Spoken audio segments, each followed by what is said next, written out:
Have you ever stopped to realize how much your presence is being negotiated without you even noticing? I'm not just talking about your physical presence, but your attention, your energy, your time, everything you've been giving away over the years like you had an endless supply. We wake up every day as if we owe something to the world, ready to answer every message, fix every problem, be the shoulder to cry on, the advisor, the emotional emergency room for everyone. But at the end of the day, who's taking care of you?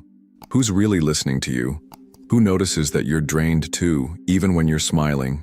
This silent expectation that we should always be available has practically become a moral value. If you don't reply quickly, you seem uninterested. If you're not available, you seem selfish. But what if it's the opposite?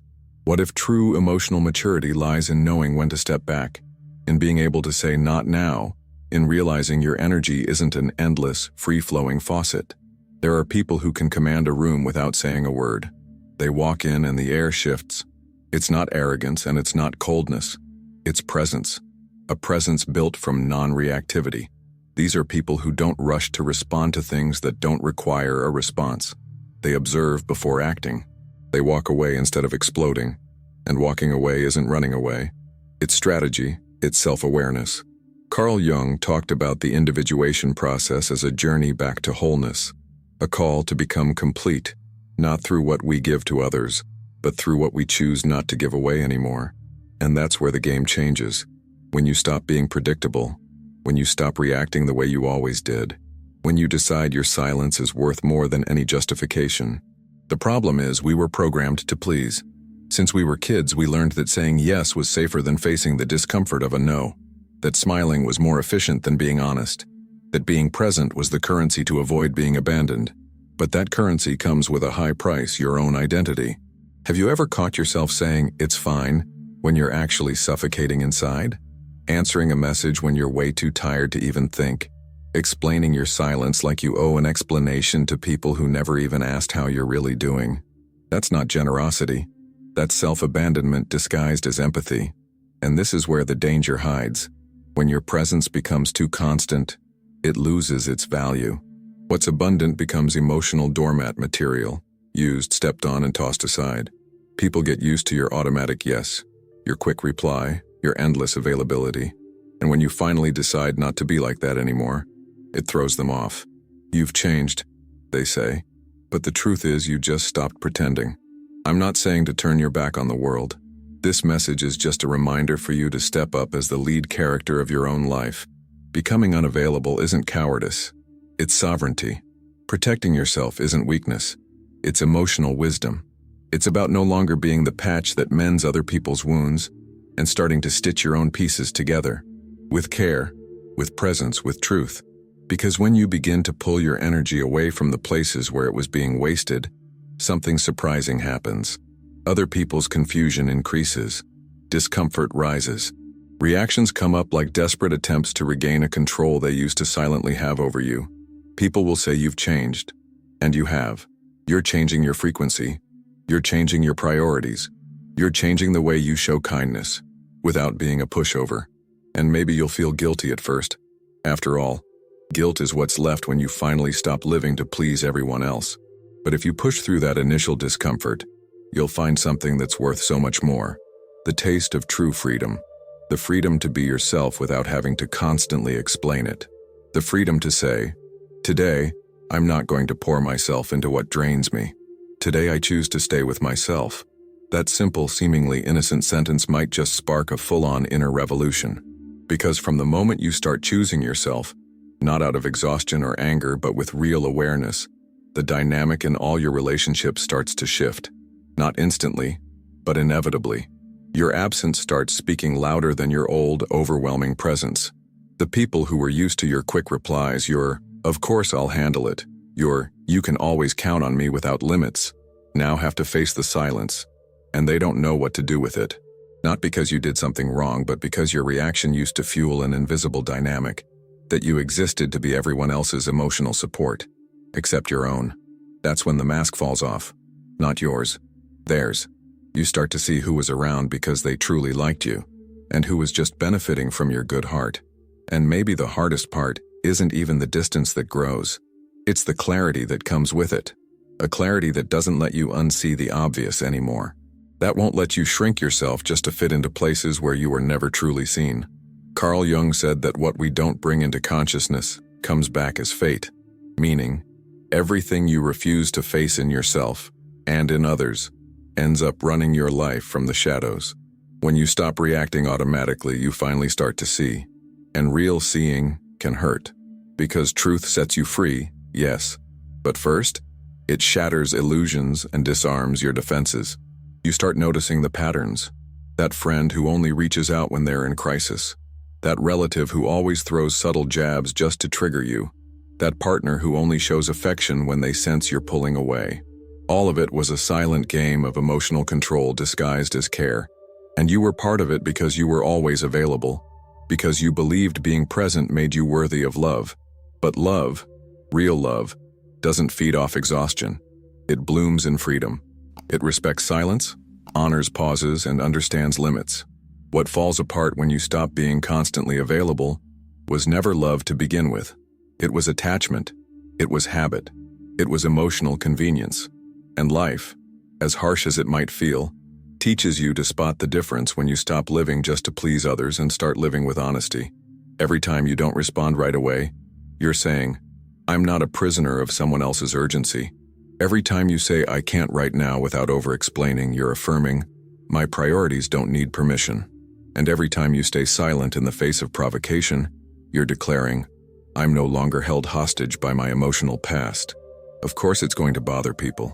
Of course some will call you cold, distant, weird. But pay attention. Who gets the most irritated with your silence? Who tries the hardest to trigger a reaction from you? That's when you really start to see who was truly by your side and who was just using your goodwill. This isn't about cutting ties left and right.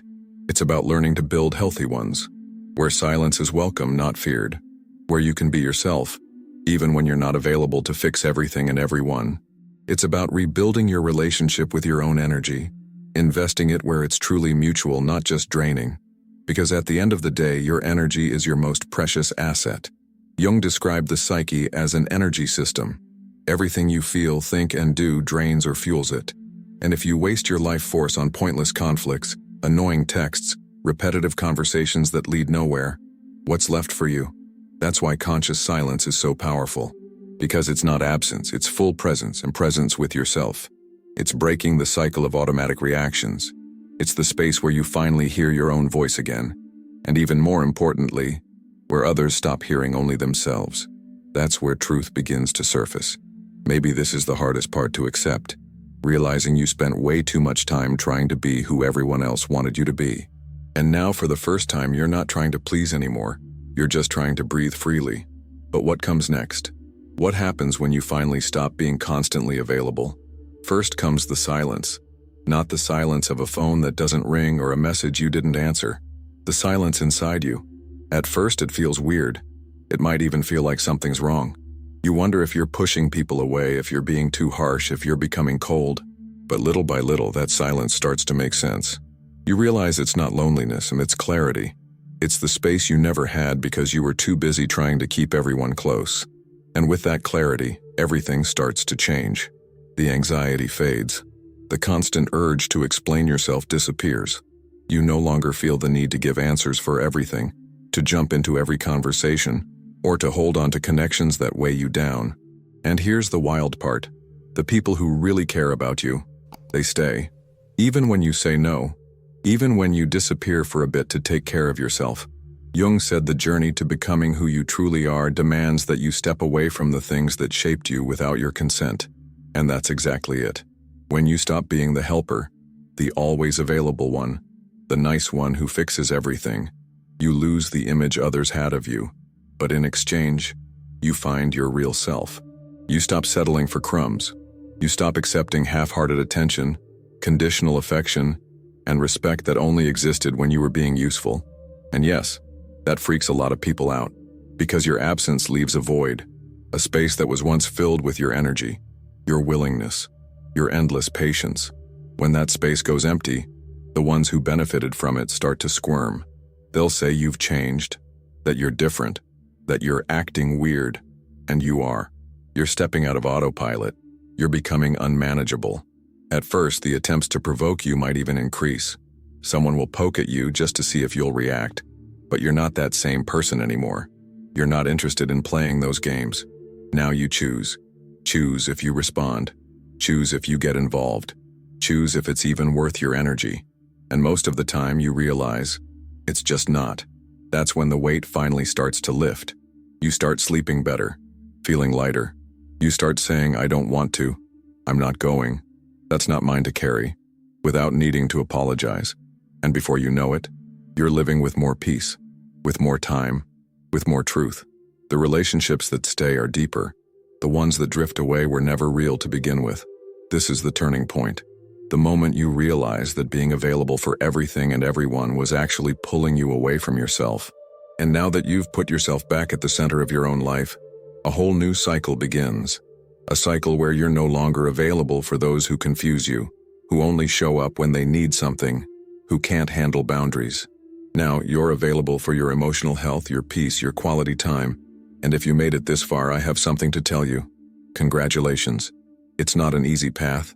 It hurts. It's exhausting. It's scary. But it's so freeing. You're not cold. You're not selfish. You're not heartless. You're just tired of hurting yourself to keep people around who were only there when it was convenient.